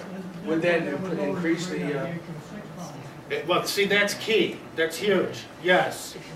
I wrote a large property, I'll throw the name out there, I don't care, Rob Roy. They have 650 units out there, and the prior carrier did not have improvements and betterments. So I came in and I offered them improvements and betterments. And long story short, I ended up saving each unit owner about $200 on premium because they didn't need all this extra coverage. And it ended up saving $130,000 was the last, when you added it up, all the unit owners, about $130,000. And so that was a nice deal for the unit owners. So, I'm just throwing it out there, it's an option for the board. You can modify your insurance to include improvements and betterments if your decks and bylaws has that little language in there about whatever the board deems desirable, okay? However, let's talk about the association's insurance deductible, okay? Most policies on average, it's like 2,500 to 5,000, somewhere in there. Sometimes I've seen them higher, 10,000, whatever. You have a deductible. Again, I'm referring to the condominium side of it. The board has three options when it comes to the association's deductible. You can assume the deductible out of your regular operating budget, okay, and just take care of the deductible that way. Or you could assess the unit owner that caused the damage deductible after a hearing. Or you can assess the unit owner or owners that suffered the loss, like the lightning loss that you mentioned. Maybe there was 3 unit owners that suffered a loss because of lightning. You know, if the board wanted to assess the 3 unit owners, the insurance deductible, they could divide it into thirds and assess the unit owner the deductible. Okay?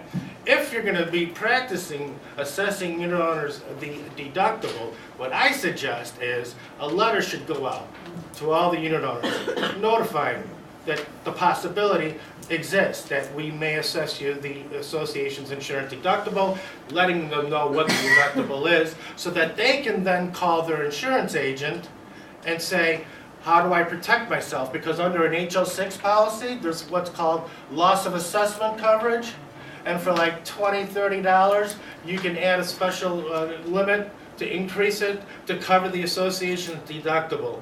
And so under the HO6 policy, you probably have a $250, maybe $500 deductible. And so just because you got assessed a $5,000 assessment, because that's what the deductible was, it's really not costing you $5,000. It's costing your $250, $500 deductible. Are you with me on that? And so communication's key. Notifying the unit owners, I would do it once a year. And if you switch insurance carriers and you did have a $2,500 deductible and now it's $5,000, you gotta let the unit owners know. Communication. Okay?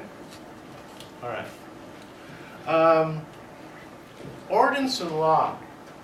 This is something that in 2002, the Illinois Condo Act changed, mandating that all condos must have ordinance and law coverage. Now, in 2000, there was a property called Villa Verde out in Buffalo Grove that suffered a multi-million-dollar loss, fire. And they had minimum limits for what's called ordinance and law, and I'll explain ordinance and law in a minute.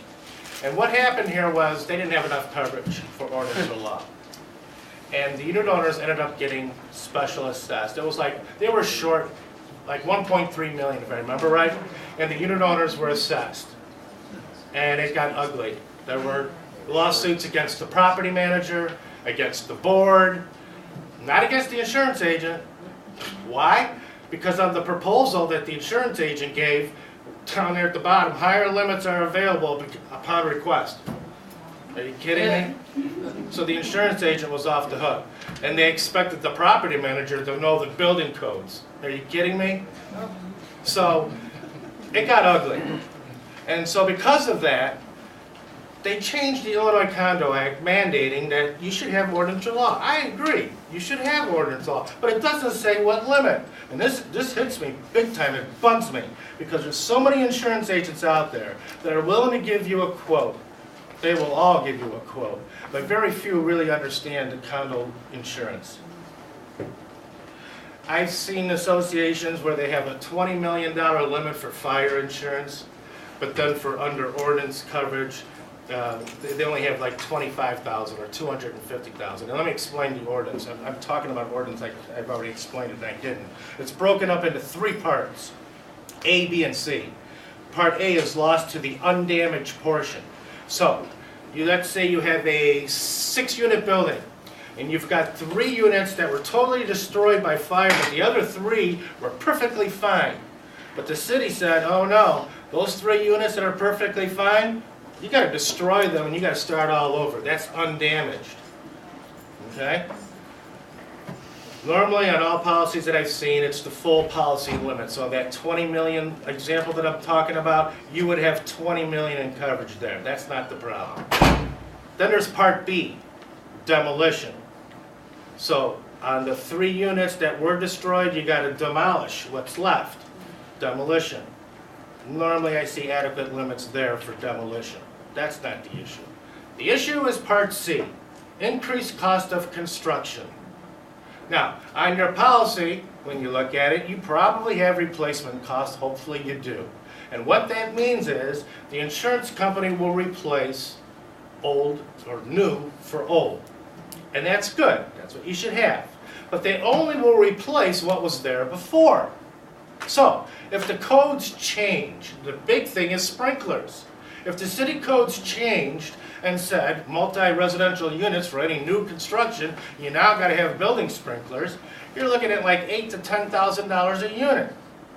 Okay? So, if you have an association that has, let's say, 100 units, and you've got a tornado that comes by, like down there in Washington, Illinois, that came by and wiped out a lot, and wipes out this entire complex, 100 units, $10,000 a unit for just sprinklers, times 100, is $1 million. And that's just sprinklers. So, there's also, what, going green? You know, they want, maybe the codes change with different windows, thermal windows, or different insulation, or different furnace. Yeah, it can be endless with codes with the change. And obviously, the older your property, the more change in the codes. And so you need to look at your policy. You need to look at your ordinance or law, Part C, increased cost of construction. And what limit do you have? Now, I can't tell you right now off the top of my head, I can't throw out a number. As a rule of thumb, I could make some sort of a minor suggestion. I could say, whatever your building limit is, and again, I'm just going to throw $20 million out as just for conversation. I could say 5%. If your building is 15 years or younger, okay, so up to 15 years old. If your building limit is 20 million, 5% is just a rule of thumb. And then 15 years to 30 years old, I would say 10%. And then over 30 years old, I would say 15%. Again, that's just a rule of thumb. The only way to really get a true answer is to go to a builder, a contractor, and say, go to the city, look at the codes, and tell me if we had to rebuild this entire complex, what's changed, and give me an estimate. And yeah, go ahead and charge me a fee, because I know it's going to cost you some time. That's the only way to really get an answer, a true number. So would an insurance company help you with that? No. Don't they have? No. Don't they do building appraisals? Yes. Well, when they do building appraisals, then they have. No. I don't mean to be answering like that, I'm sorry. But every city has different codes. So you're asking the agent to go to Buffalo Grove to sit down and read the building codes. That agent's not going to do it. What the agent has in the office is a software called MSB, Marshall, Swift, and Beck. Okay. And what he or she will do is they plug in the square footage, the zip code, the year of construction, the type of construction, blah, blah, blah, blah, blah, blah, blah. And they put in all this information and it spits out, it needs to be insured for $15,443,000. But it's not going to tell you the changes in codes. It won't know. So, and that's why I'm telling you, because most agents won't. And it's either because they're ignorant or they're trying to make a sale. Because I see it so many times where it's lowballed of a price. And it bugs me. So I got that off my chest. All right. So the next thing, employee dishonesty coverage. This is different than fidelity bond. You don't want a fidelity bond. And here's why. A fidelity bond, you have to fill out an application for each board member. And, which is fine, but then if the board member changes, you gotta remember to call up that State Farm agent and say, hey, I gotta do a board member, I need to fill out a new fidelity bond, and it's kind of a pain in the butt. Whereas the definition for employee dishonesty automatically includes all board members regardless of who comes, who goes. It's a broader definition, it's just simpler. So you want employee dishonesty coverage, not fidelity bond.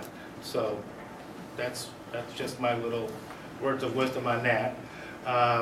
You also, the limit, this is kind of important because it's in, it's law. The limit, whatever you have in your reserves, plus your operating account and 3 months assessment. Add those three up, whatever that is, that's the limit you should carry. Reserves, operating, 3 months assessment, okay? And then if you have a property manager, you want to make sure that the property management company is named as an additional insured. They walk off the money, you want to make sure you're covered, right? Okay. Now, I'm going to talk about directors and officers liability. And yeah, John's right. You're out there volunteering your time, you want to make sure you have proper coverage. Not just proper coverage, you want to make sure you have the best coverage money can buy. Now, I insure well over 600 associations, and I'll be honest with you, not every one of them have the top of the line coverage. Sometimes it's price. It is what it is. I offer it to them, and it is what it is. But I'm just going to tell you right now that you need to be aware, and John already brought it up, that when you're looking at your proposals, most insurance companies, when you see their proposals, that will say $20 million for the building, say building limit 20,000, and if you have some personal property, it might say 50,000 for personal property, and then it might say sewer backup 100,000, and it will talk about the bells and whistles on the building. And ordinance and law, they'll throw in their 250,000 limit for ordinance and law. And then when it comes down to liability, which I didn't even talk about yet, they'll throw in $1 million per occurrence for the liability. And then when it comes down to directors and officers liability, it just says $1 million, and you just glance right over it. They don't tell you what's included and what's not included. It just says $1 million. Well, they're not all the same, and you got to know that. And I have a checklist, and as a matter of fact, over there, somewhere over there, I have a flyer, and you can order, there's a website, and you can go on that website and just fill it out, a little PDF, and it will help you. It's a little checklist that you can do your own comparison. When you go out to bid next time, it's a handy little checklist. But I don't want to mention carriers that I work with, because I'm not here to do a selling pitch. That's not the point. But you want to make sure that, in my opinion, you want to make sure. I need to slow down. I had a little too much coffee. I sometimes get upset. I'm sorry. Insurance exclusion, deletion. The program that I represent, for example, insurance decisions under the D&O, it's deleted. Normally that's excluded. So for example, you didn't purchase flood insurance and you had a flood and people got upset. Why didn't you purchase flood insurance? And you sue the board. And you're not covered because it's excluded under your D&O policy. With the Cadillac policy, you're covered. You would have legal defense and you would be covered. Non-monetary claims. Non-monetary claims. You've got a unit owner suing the board, not for a dollar amount, but because of a decision you made. The example I like using is a claim that I had, maybe, I can't even remember anymore. It was like 20-some years ago. A high-rise downtown Chicago, multi-million-dollar, it was well over $1 million unit. And he was a lawyer. And he had a pot-belly pig as a pet. And some of the unit owners didn't like it. And so they were complaining to the board, you got to get rid of this pig. You got to change the rules about what's considered a domestic animal. And so finally the board changed the rules. Well, he got upset and turned around and sued the board. And bottom line, long story short, he ended up winning. It went to court. It cost the association $75,000 to defend this thing. And he ended up winning because he was grandfathered in. The judge grandfathered him in. Any future, people couldn't bring in pigs, but he was grandfathered in. So this is called a non-monetary claim. Most D&O policies exclude non-monetary claims. And so my point is that $75,000 would have been out of their pocket if they didn't have that. Breach of contract, well, again, by law, under the Illinois Condo Act, breach of contract is mandatory now under all D&O policies. So you should have that automatically. Property manager should be named as an additional insured under your D&O policy. And committee members, we already touched on that. They should be automatically included in, under the D&O policy. And if you have any employees, most don't, but if you do, you should have what's called EPLI, Employer Professional Liability. And that's in case if you fire somebody and they turn around and sue for wrongful termination, that's where EPLI would come into play.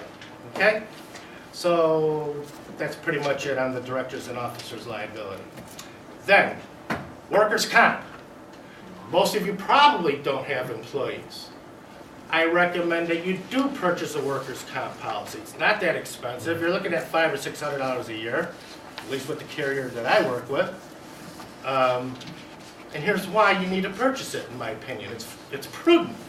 You've got vendors that come out there all the time, landscapers, snow removal, what have you. And yeah, they may have their insurance. But what if that policy lapsed? They forgot to make a payment, and the guy gets hurt, and you get dragged into a workers' comp claim. Just to go out and hire a lawyer, no offense, but just to go out and hire a lawyer, you're looking at thousands of dollars. And if you had a workers' comp policy, you've got your legal defense, you've got your retainer right then and there, right? Then, God forbid, if somehow the Industrial Commission said, whoa, wait a minute, there is an employer-employee relationship here. You supplied the materials. You said that they had to be here at 9 o'clock. You oversaw the operation. Yeah, you're going to be responsible for the medical bills and the loss of wages. If you don't have a workers' comp policy, this is out of your money, out of your reserves. This is a special assessment. Like I said in the beginning, one way or another, you're covered, either by insurance or by special assessment. So, I recommend purchasing a workers' comp policy. And if you do, especially for what's called if any, that means when you have no employees, it's called if any, make sure that the agent adds on a special endorsement to cover volunteers. This is key. Many agents out there will give you a workers' comp policy and they leave off this endorsement. And so you've got a unit owner, it doesn't have to be a board member, it could be anybody, that wants to help, with the flowers or the light bulb. If you don't have this special endorsement, you're not covered. So what was the point of purchasing a policy, right? So now it's an E&O, with the insurance agent, that gets ugly. So make sure you have that special endorsement for volunteers, okay? Okay. And then, umbrella liability. Now the package policy that you purchase will have usually a limit of $1 million per occurrence with a $2 million aggregate for the year. That's the standard. I recommend to purchase an umbrella policy. And you got to go with what's in your budget. And I can't say $3 million is enough, $5 million is enough. I can't tell you what's enough. I could tell you that on the building, because, that $20 million is enough because I did my little MSB. I could tell you pretty much $20 million is enough. But on liability, who's to say? But I can say that $1 million probably isn't enough to carry. You probably should consider an umbrella policy and just go with what's in your budget. That's all I could recommend on the umbrella. Also, make sure on the umbrella, the reason why it's called an umbrella policy, it goes over the D&O, the workers' comp, and the general liability. Those are called underlying limits. You make sure that the underlying limits are adequate to comply with the umbrella. 9 out of 10 times they are. But where it's not is the workers' comp liability. Many agents give a lowball limit for the workers' comp. Usually it's the 100, 300 limit on the workers' comp. And on the umbrella, they require 500,000. 500,000 on the umbrella. Most agents blow it. So, purchase an umbrella policy. And if you have a workers' comp policy with the 100, 300, the umbrella is not going to go over it at all. Okay, hurry up. Last thing is vendor certificates, vendors. So you got vendors that are coming out. You want to get certificates of insurance, the property manager does this for you. But you want to make sure that the association's named as an additional insured. You also want to make sure that obviously not only do they carry general liability, but that they also carry a workers' comp. Sometimes that's overlooked. Sometimes we only look at the general liability. You really want to make sure they have both, general liability and workers' comp. Okay? That's pretty much all I have. Jerry? Two things. Number one, we had Ron come over to our HOA meeting to explain to us the limits of our policy. And you can tell by his actions, he's passionate about what he does. If you don't have Ron for an agent, you better look at it. I'll give you another thing. We were in budget. At 8:30 at night, the question came up about the insurance premium for the forthcoming year. I called Ron. Half hour later, he called me back. Where were you, Ron? I was on a houseboat in Tennessee on a fishing trip. That's an insurance agent. All right, I want to thank both of our presenters tonight, John and Ron. Thank you very much. If you have any other questions, they're going to hang around for a few minutes. But thank you all very much for coming. We really appreciate it.